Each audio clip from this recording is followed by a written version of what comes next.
Hola, en este tercer video del conjunto de videos que estamos haciendo para el curso de análisis de procesos químicos, donde estamos revisando las particularidades asociadas al método Simplex para resolver problemas de programación lineal, vamos a ver cómo el procedimiento de pivoteo se caracteriza y se restringe de tal manera de que cuando hagamos el procedimiento de pivoteo encontremos una siguiente solución básica que, que preserve la factibilidad asociada a la solución básica actual, ya que es básicamente esta etapa que yo les comentaba. Antes, comentarles nuevamente, indicarles que recuerden que cuando cambiamos de una variable básica por otra, es equivalente a cambiar una columna por una columna que no está en la base de un espacio m dimensional por una columna que sí está en la base. Ya, por ejemplo, si definimos que vamos a cambiar la variable básica xp, que está dentro de el conjunto de variables básicas, por la variable xq, que no está dentro del conjunto de variables básicas, o sea que son ceros, para la solución actual, esa, ese cambio desde una variable a otra también se puede interpretar como sacar de la base del espacio m dimensional al vector unitario A2, ¿ya? Y entonces transformar el vector AQ, que está acá, que corresponde al vector de la variable XQ, hasta, ¿ya? Hasta uno de los elementos de vectores unitarios del espacio m dimensional. Eso implicaría entonces que en nuestro cambio de base, en este caso cambiar a P, ya reemplazarlo por el AQ, que sería equivalente a sacar la variable XP y reemplazarla por la variable XQ, debiésemos llegar mediante un procedimiento de cambio de base, que básicamente habíamos conversado que era equivalente a un procedimiento de pivoteo, a una nueva forma canónica que preservaría las bases que no fueron tocadas, por ejemplo, la primera, 10000, que está ahí, que sería el A1, y ahora el A2 sería distinto. Ya, ahora el A2 tendría un Y, ¿no es cierto? Sería un Y1,2, Y2,2, hasta el Y, en este caso sería el 2, perdón, sería, sí, sí, 1,2 sería M,2, ¿no es cierto? M,2 que está ahí, y luego seguirían las mismas variables que no fueron tocadas, ¿no es cierto? Entonces sería el 0, el 1, así, hasta la última, que sería la posición M, ya que correspondería a esta que le estoy marcando acá, o sea, sería, vamos a hacerle 0, 0, hasta el último, ¿ya? Entonces aquí si observan, habría M-1 vectores unitarios, ¿ya? Porque hicimos el cambio de base, y el vector unitario restante sería aquel que se obtendría con el siguiente xq, ¿no es cierto? Entonces eso implicaría que vamos a tener otros coeficientes, ¿no es cierto? Que los vamos a poner como unos primas, si quieren, para que sea un poco más parecido a la notación que utilizamos antes. Entonces aquí tendríamos el y 1, m más 1 prima, y2, m más 1 prima, y así hasta el último que sería m más 1 prima. Y ahora el vector que acompañaba al xq va a ser la base que fue reemplazada. O sea, sería el 0, 1, 0, porque fue el que reemplacé desde la base original. Y ahí luego aparecerían, bueno, el resto de los elementos. Aquí sería y1, m más 3 prima, y2, m más 3 prima, y así hasta m, m más 3 prima. Y así llegaríamos hasta el último elemento, que sería el y1, n prima, hasta el ym, n prima, y aquí aparecería el y1, 0 prima, hasta el ym0 prima. ¿Ya? Entonces, hacer el cambio de variable básica implica un cambio en las bases que soportan el espacio m-dimensional, y eso, en palabras muy sencillas, implica redefinir el espacio con una base distinta, lo que implica entonces que una variable, una columna que no estaba dentro de los vectores unitarios, la pasamos a hacer que sea una variable, un vector que está dentro de los vectores unitarios, ¿ya? Y para eso entonces vimos el procedimiento que era equivalente a un pivoteo, ¿ya? Entonces, eso tiene que ver con cómo se ven las distintas formas canónicas cuando vamos cambiando de una variable básica a otra, que son básicamente las distintas iteraciones del simplex. Eso es como la mecánica asociada a las distintas iteraciones del simplex. Pero si vamos un poco más allá, ahora nos preguntaríamos, por ejemplo, si hemos decidido, ¿ya? si hemos decidido que vamos a ingresar el AQ, ¿ya? Esta, la nueva variable XQ que tiene asociada una columna AQ, a la base del espacio m-dimensional, ¿ya? La pregunta es, ¿cuál de las columnas tiene que salir, cuál de los vectores unitarios tiene que salir de tal manera de que cuando salga y sea reemplazado por el AQ, se mantenga la factibilidad inicial? ¿Qué significa que se mantenga la factibilidad inicial? Básicamente que el X básico inicial era mayor o igual que 0 y el siguiente tiene que seguir siendo mayor o igual que 0. ¿Ya? Y entonces la pregunta es, ¿cuál de las variables tengo que sacar para que se preserve esta condición de factibilidad? ¿Ya? Y básicamente eso es lo que vamos a hacer a continuación. ¿Qué condición, y en palabras como formales, qué condición debe cumplir la base que sale, el vector columna que sale, si, para un vector columna que va a ingresar, que es el AQ? ¿Ya? Entonces, ¿qué sabemos inicialmente? Sabemos que para la condición inicial, para la base inicial, habíamos dicho que el sistema es factible, lo que implica entonces que el vector B se puede describir, ¿ya?, como la combinación lineal de los distintos X que pertenecen a la base multiplicado por sus respectivos vectores unitarios. ¿Ya? Y eso es algo que es un poco, también básicamente es la definición de variable básica, ¿ya? Porque sabemos que el resto de los X son cero, entonces el resto sería más ceros. Como son ceros todo el resto porque son variables no básicas, no van a aparecer en esta ecuación. Eso es lo primero que tenemos que saber. Y ahí, de partir de eso, vamos a describir esto. ¿Ya? Y también sabemos, ya que esto lo vimos al final de la presentación anterior, ya que para una base inicial, los vectores que están fuera de la base, como el AQ, se pueden describir a partir de una combinación lineal de estos vectores unitarios. Eso es algo que también lo sabemos. Entonces, el procedimiento para identificar aquella variable que sale implica que en una primera etapa vamos a multiplicar toda esta ecuación, ¿ya?, por un epsilon, que lo vamos a decir que es un epsilon que va a ser mayor o igual que 0. Y a continuación lo que vamos a hacer es que vamos a restar. Y cuando hacemos ese procedimiento de multiplicación y resta, llegaríamos a una expresión como lo que ustedes están viendo a continuación, donde básicamente, como estoy multiplicando a ambos lados por epsilon, ya aparecería un término menos, ¿no es cierto?, AQ por epsilon, y como es un menos AQ por epsilon, ¿no es cierto?, cuando pasamos para el otro lado de la igualdad queda con un signo positivo, y el resto no pasa al otro lado de la igualdad, por lo tanto factorizamos por los correspondientes vectores unitarios, por ejemplo A1, que haría x1 por x1 menos epsilon por el elemento y1q, y así sucesivamente con el resto. Y esta ecuación es muy, muy, muy importante, ya, porque esta es la que describe la característica que tiene que tener la base que sale. ¿Ya? Entonces, lo primero que podemos decir al respecto es que esta ecuación, ¿ya?, describe el vector B a partir de una combinación lineal, ¿ya?, una combinación lineal de a lo más m más 1 vectores.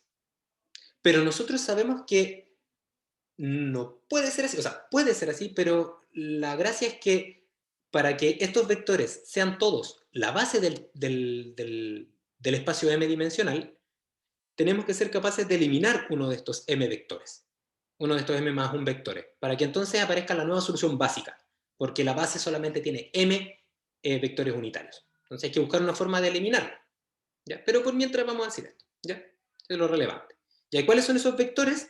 A1, A2, hasta el AM más el AQ. Ahí están los m más 1 vectores. ¿Ya? Epsilon es mayor que 0. ¿Ya? Entonces, ¿qué podemos identificar de esta igualdad? Lo primero es que si epsilon es igual a 0, entonces este término se hace 0 y tenemos entonces la solución básica original, que es una representación de la base que soporta el espacio m-dimensional original. O sea, nada nuevo bajo el sol. Ahora, si epsilon es mayor que 0, pero pequeño, y eso es súper importante que sea pequeño. ¿Por qué? Porque si partimos de una solución factible, implica que todos los xi desde el 1 hasta el m tienen que ser mayores o iguales que 0. ¿Ya? Y de hecho vamos a partir de la base de que las soluciones son no degeneradas. ¿Qué significa eso? Es una pregunta que me hicieron en clase. ¿Ya? Quiere decir que esta restricción, esta condición se cumple de manera estricta. ¿Ya? Que la solución es no degenerada implica que las variables que pertenecen a la base son todas mayores que 0. Y eso es una condición que supone el simplex, que luego hay métodos para sacar este supuesto, pero no van al caso para la profundidad que creemos del curso. ¿Ya? Entonces, vamos a asumir eso.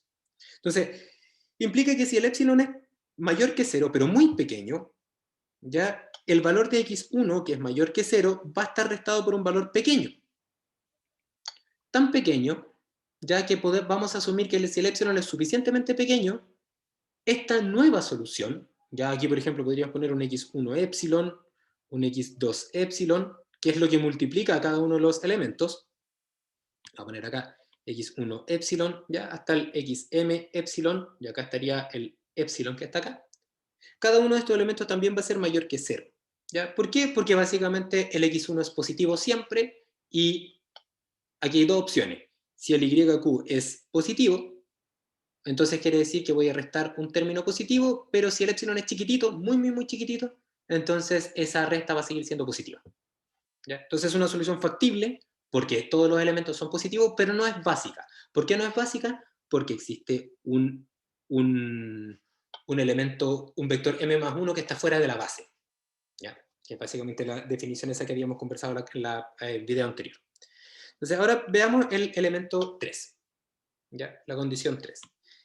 Imaginémonos que existe al menos uno, si hay más, podemos elegir solo, ¿ya? Imaginémonos que hay solo un y sub iq, ¿ya? Que puede ser s, que puede ser cualquiera de los que están acá, que yo les estoy mostrando con la flecha, que es mayor que 0, ¿ya? Si pasa eso, entonces, a medida que el epsilon va creciendo, ¿ya? Por ejemplo, imaginémonos que este es el valor que es positivo, ¿ya? A medida que el epsilon va creciendo, ¿ya? La resta de x1 menos epsilon y1q se va haciendo cada vez más cercana a 0. ¿Ya? Entonces nosotras y nosotros podemos ir avanzando, aumentando el epsilon, aumentando el epsilon, aumentando el epsilon, hasta llegar a un punto donde eso se hace igual a 0. ¿Ya? Si el resto de los elementos, el resto de los y son todos negativos, entonces todos estos términos van a seguir siendo positivos. ¿Ya? Y este término va a ser igual a 0 y este epsilon va a ser positivo. Y si observan, esa es una solución básica. ¿Por qué? Porque ahora el x1, ¿ya? El nuevo x1 es 0, mientras que lo que está multiplicando a este nuevo vector, que ahora es parte de la base, está multiplicándose por un término positivo. Por lo tanto, es una solución básica. ¿Ya? Entonces, dicho eso, lo que podemos hacer es, de manera, podemos ir probando y hacer la elección del epsilon de tal manera de que encontremos si es que existe un YIQ que sea positivo, que define este epsilon de tal manera que sea igual a ese ratio XI partido por YIQ para aquel ratio que sea más pequeño y positivo. ¿Ya?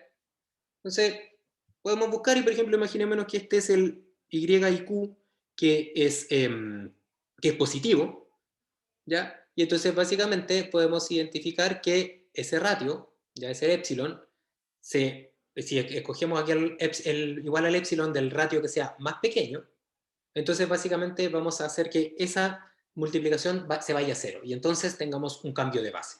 ¿Ya? Y ese cambio de base va a implicar que lo que está multiplicando el resto de las bases va a ser positivo, va a seguir siendo positivo, y el nuevo elemento que ingresa también va a seguir siendo positivo. Lo que implica entonces que tenemos un método para identificar cuál es la base que sale a partir de la definición de una base que ingresa. ¿Ya? Y esa base que sale va a ser aquella base tal que el ratio del xi, o sea, la solución actual básica, dividido por el YIQ, sea el más pequeño de todo y que al mismo tiempo el YIQ sea positivo. Y a ese valor, a ese índice, a ese subíndice de la base, le vamos a llamar P. Y esa va a ser la base que sale. ¿Ya? Entonces, en síntesis podemos decir, partiendo de una solución básica y factible, o sea que tenemos los x1 hasta xm, todos ellos factibles, Si se desea encontrar otra solución básica, ¿ya? Una segunda solución básica, ¿ya? La cual va a incluir ahora el término xq, ¿ya? Vamos a ingresar a la variable xq, entonces vamos a identificar un xp que va a salir. Ese xp va a ser aquel tal que el xp partido por el ypq sea más pequeño pero positivo. ¿Por qué tiene que ser más pequeño pero positivo? Imaginémonos que hay dos valores que son positivos, el y1q y el y2q. Los dos son positivos. ¿Ya? Y tenemos entonces x1 partido por y1q, y aquí tenemos el x2 partido por y2q. Imaginémonos que este valor es 5 y este valor es 10. ¿Ya? Si seleccionamos el 5, entonces el epsilon igual 5, eso quiere decir si definimos que p va a ser igual a 1, ¿ya? Entonces básicamente vamos a asegurar de que lo que multiplica a la 2 siga siendo positivo. Por lo tanto, va a ser factible. Pero si, caso contrario, en vez de seleccionar p igual 1, decimos, no, vamos a seleccionar p igual 2, que no es el valor con el ratio más chico, entonces vamos a sacar este elemento y este término, que va a estar multiplicando a la 1, va a ser negativo. Porque esta resta va a ser menor que 0. Y eso va a implicar que nuestro problema va a ser un problema infactible. ¿Ya? Entonces, básicamente, el procedimiento entonces sería, vamos a escoger el xp tal que el valor del subíndice e hace que el ratio xi partido por y iq, o sea, el que está multiplicando el término, sea el más pequeño y sea positivo. Entonces aquí van a pasar algunas cosas. Por ejemplo, si no hay positivos, ¿ya? Si no existen elementos positivos, entonces quiere decir que no podemos ir hasta otra solución básica factible. ¿Ya? No existe otra solución básica factible. ¿Ya? Y eso implica que el set factible del problema de optimización está no acotado. Y ahí se puede ver de esta manera, fíjense. ¿Ya? Imaginémonos, por ejemplo, que el politopo es similar al que le había mostrado en el ejemplo, por ejemplo, así, el politopo factible. Así como el que ustedes están viendo acá. ¿Ya? En este caso, ¿ya? Para saltar de una solución a otra, donde ambas son factibles, vamos a encontrar una base que va a entrar y una variable que va a entrar a la base y otra que va a salir. ¿Ya? Eso implica entonces que va a haber un valor de p que cumple esa condición. ¿Ya? Pero si resulta que nuestro set factible es así, fíjense, así como ese que está así, ¿ya? O mejor aún, de hecho, tiene que ser un poco distinto para que se entienda la idea. Entonces imaginémonos que esto está así nuevamente, e imaginémonos que en este caso tenemos una sola solución básica como esta que estoy mostrándoles acá, y eso implica que todo esto que está acá está abierto. Entonces, si ese es el espacio factible, solamente hay una solución básica. Lo que implica entonces que no puedo ir a otra solución básica porque no existe. Eso que implica entonces que el set está, el set de variables, del set de restricciones, el set factible, está no acotado, por lo tanto el problema tiene una solución que es, el x es tan grande como quiera hacerlo. Básicamente, cualquier valor de x va a seguir preservando la factibilidad. Eso no hay problema, pero básicamente vamos a tener una solución básica, no hay más. ¿Ya? Porque no hay otro punto dentro del politopo, un politopo abierto. ¿Ya? Entonces es una opción. Si no existen y y q que sean positivos. Y por otro lado, si existe más de un y y q que sea positivo, y q que sea positivo, entonces nos quedaríamos más de uno. Entonces nos quedamos con aquel que haga que ese ratio sea el más chico, y ese va a ser p. Y si tenemos un empate, por ejemplo, imaginémonos que para p igual 5, para p igual 1 y para p igual 2, el ratio es el mismo, es 5, entonces básicamente elegimos cualquiera de ellos. Vamos a llegar a la misma nueva solución factible. ¿Ya? Entonces básicamente son como las ideas que tenemos que considerar. ¿Ya? Entonces, esto lo podemos entonces ahora entender como un procedimiento para obtener la siguiente solución básica factible, que es básicamente, aquí se resume. Imaginémonos que tenemos una solución básica factible, inicial, donde existe dentro de ellos unos elementos P. Cada uno de ellos son mayores que 0 porque estamos asumiendo no degeneratividad. ¿Ya? Entonces, para nuestro tabló, ya, vamos a ver si es que lo podemos pegar. Ahí está, para nuestro tabló. ¿Ya? Imaginémonos entonces que tenemos a nuestra variable Q que va a ser la que va a ingresar. ¿Ya? Entonces, como está en forma canónica, ¿ya? x1 va a ser igual a y1, 0. x2 va a ser igual a y2, 0. Y así hasta xm va a ser igual a ym0. Todos ellos positivos. ¿Ya? Entonces, básicamente aquí haríamos el siguiente ejercicio. Tomamos estos coeficientes de la variable xq y los dividimos por el valor de x. O sea, sería x1 partido por ese coeficiente, lo que sería equivalente a y1q, este que está acá. Esto lo dividiríamos por y2q. Y así hasta ymq. Entonces, de esto seleccionaríamos solamente aquellos que son positivos, por ejemplo, 6 y s, y entonces de ellos veríamos cuál es el más chico. Si este es 10 y este es 5, entonces sabemos que esta es la fila que es la que con respecto a la cual vamos a pivotear, y esta fila en este caso, por ejemplo, es la que describe el xm. Entonces en ese caso, p sería igual a m. Y entonces sacaríamos esa base, esta a sub m, y la reemplazaríamos por el a sub m más 2. Y haríamos ese procedimiento que vimos en la iteración anterior, la cual nos mostraba cómo hacer el procedimiento de pivoteo. ¿Ya? Y básicamente ahí lo que vamos haciendo es que vamos iterando. ¿Ya? Entonces, con esto tenemos un procedimiento para, dada una variable que va a ingresar, identificar aquella variable que tiene que salir de tal manera que se cumpla la factibilidad. Y para eso entonces hacemos esta división y escogemos entre la división más chica pero positiva. ¿Ya? Y entonces sabemos cómo identificar el P y cómo identificar el Q. ¿Ya? Y vamos a hacer el pivoteo y todo el procedimiento. Ahora, para entender esto, ¿ya? La idea no es solamente quedarse con el álgebra, y las interpretaciones geométricas son súper buenas. ¿Ya? Entonces, imaginémonos por un momento, ¿ya? Para entender el concepto, que estamos trabajando en un espacio bidimensional, en 2 dimensiones. Eso quiere decir entonces que tenemos algo como esto, fíjense, así, ¿ya? Que tiene solamente 2 ecuaciones, m1 y m2. ¿Ya? Y cada una de las columnas representan estos vectores que están dentro del espacio 2-dimensional en este caso, ¿ya? Porque tenemos 2D. ¿Ya? Entonces acá estaría A1, A2, A3, A4 y A5.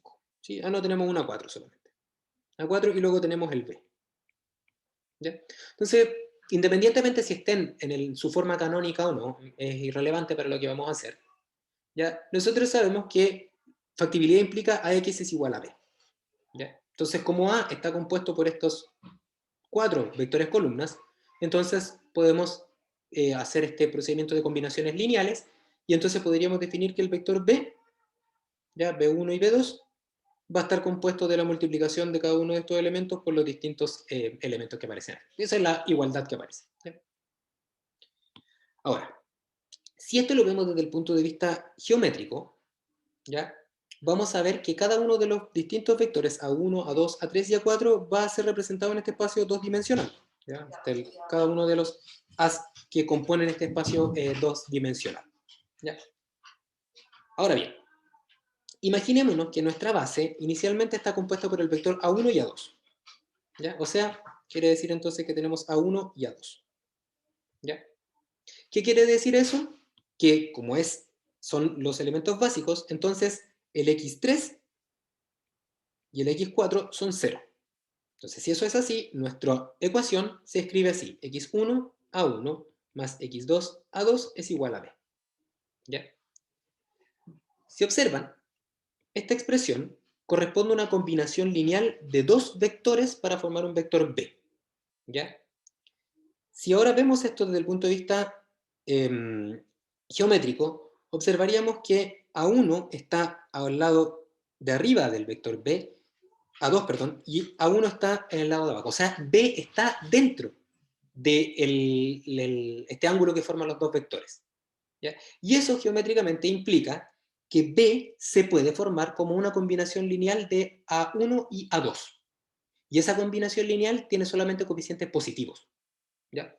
Básicamente yo multiplico por un término x2 positivo, y esto lo multiplico por un coeficiente de x1 positivo y sumo, entonces voy a obtener cualquiera de los valores que están acá. Lo único que tengo que hacer es elegir el valor de x1 y x2. ¿Ya? Entonces esa va a ser nuestra primera base. ¿Ya?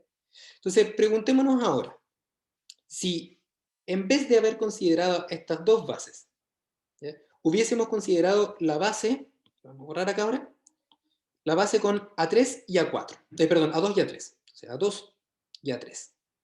Entonces, si es que este fuera la base, entonces tendríamos x3 por A3 más x2 por A2 es igual a B. Entonces, geométricamente, fíjense que ahora el vector B está fuera de estos dos vectores. Eso implica que si queremos formar el vector B, tendríamos que, por ejemplo, multiplicar el x2 por un valor positivo, el a2 por un coeficiente negativo, perdón, para que de esta forma se vaya para ese lado, que está allá, hacia el otro lado del vector B. ¿Ya? Eso básicamente, esto es un poco de álgebra vectorial. ¿Ya? Por lo tanto, si bien podemos elegir la base A3 y A2, esa base no va a entregar una solución factible. ¿Ya? Entonces, básicamente, distintas combinaciones de bases entregan soluciones factibles y otras que no. Y eso es geométricamente lo que hemos estado conversando de manera algebraica. ¿Ya? Entonces, partamos, o sea, sigamos con la idea entonces de que partimos de una solución factible. Eso implica entonces que A1 por x1 más A2 x2 es igual a B. Recuerden que es factible porque los dos coeficientes que multiplican a A1 y A2 son mayores que 0. ¿Ya? Porque el B cae sobre ese. Entonces, imaginémonos ahora que vamos a cambiar de base y vamos a ingresar A4. ¿Ya? Entonces aquí está el vector A4. Lo vamos a poner con amarillo. Acá está A4. Entonces nos preguntamos, y esto es lo que resuelve el procedimiento que les acabo de mostrar. Si va a entrar a A4, ¿cuál de los dos vectores tiene que salir de la base? ¿Ya? Entonces, aquí podríamos observar y podríamos decir, mire, vamos a tomar, como primera opción, vamos a sacar el A2. Entonces, si pasara eso, entonces quedaría A1x1 más A4x4, y es igual a B. Y esta solución, si bien es básica, no es factible. ¿Por qué? Porque tendría que multiplicar el vector A1 por un término negativo, para que entonces eso se moviera hacia allá. ¿Ya? Entonces eso implica que A1 no va a ser un candidato a salir para mantener factibilidad. Pero si por otro lado, nos devolvemos, ¿ya? Si por otro lado, entonces, si en vez de entonces, descartar el A1, descartar el A2, perdón, descartamos el A1, entonces la nueva base estaría compuesta por A2x2 más A4x4 es igual a B. Y esta combinación sí es factible. ¿Por qué? Porque el B se encuentra entre medio de esos dos vectores, por lo tanto una combinación lineal de A2 con A4 multiplicado por términos positivos nos va a entregar este vector que está al medio.